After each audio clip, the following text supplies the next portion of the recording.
گریان مادرای وطن است، یا ماجرای رنج کشیده، یا گنگای داخل شهر.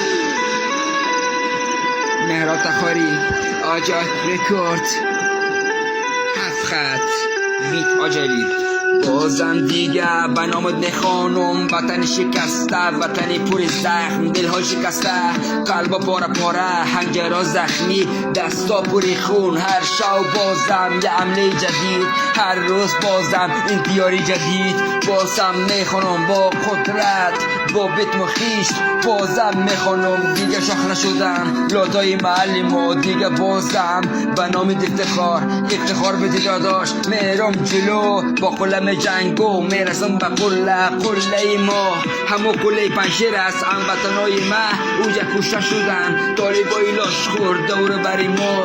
مثل شغالای 2024 دیگه نمیخوایم دوری تو را. مگم تو دیدی جنگ وطن ما، مدید ماخه سرکشی ملت، مدید ماخه فروختن دولت، مدید ماخه دولت چطور وطن ما فروخت، مردم ما مهاجر شد. دیدم چطور آخه سرا بریده شد، دیدم چطور آخه هموطنم تیرباران شد. دیگه نمیخواستم از کنارم بری، حالا که رفته با بیت ماخیش برو.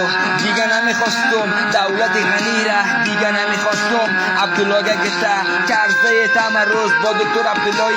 یک معامله جدید روی وطن کردن، کی وطن فروختن، لاشخورای شهر فرار کردن. دیگه هموطنان صغیر، یتیمای شهر، هوارای شهر، مردم شهر از دست رفتن.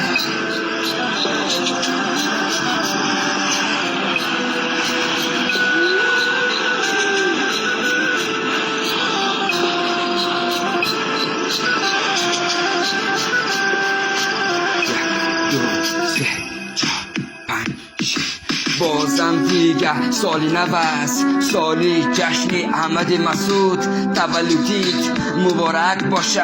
قهرمان ملی، قهرمان وطن، قهرمان مادر. حفظ کردی مادرت، وطنت یعنی مثل مادرت. فراموش نکنی که شیرش نمیبخشه، وطنت بفروشی مردم نمیگذره. دیگه نیست آخه لاشخورای شهر گرفتن دوری احمد مسعود. سال تولدت مبارک میگم، قهرمان ملی، افتخار مایی. دیگه نمیگم آخه طالبای لاشخور وطن ما را یکی یکی فروختن. هموطنای ما سر زدم میشه جلوی چشمای مردم ما. هر شب بازم فیغان بازم، هر شب بازم فریاد بازم. اسیر و پای مرکز سلام به خودت، افتخار ماستی. بجنگ با شیران، بجنگ دیگه نمان.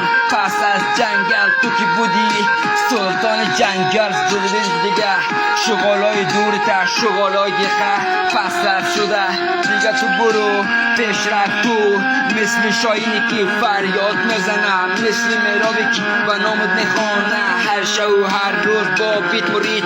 دیگه نه آخه لاشخورای شهر ما گرفته شهر ما را. آزاد تو نمیخواستیم آخه ماجرت، نمیخواستیم آخه دوری و رنج، نمیخواستیم دیگه دوری و رنج، نمیخواستیم دیگه وطنی خرابه، نمیخواستیم آخه ماجری را دیگه. چند سال است بازم ماجی، چند سال است شغالای 2020 دور ما را گرفتم، فریاد میزنم به نام وطنی صحنه من. آزادی، آزادی.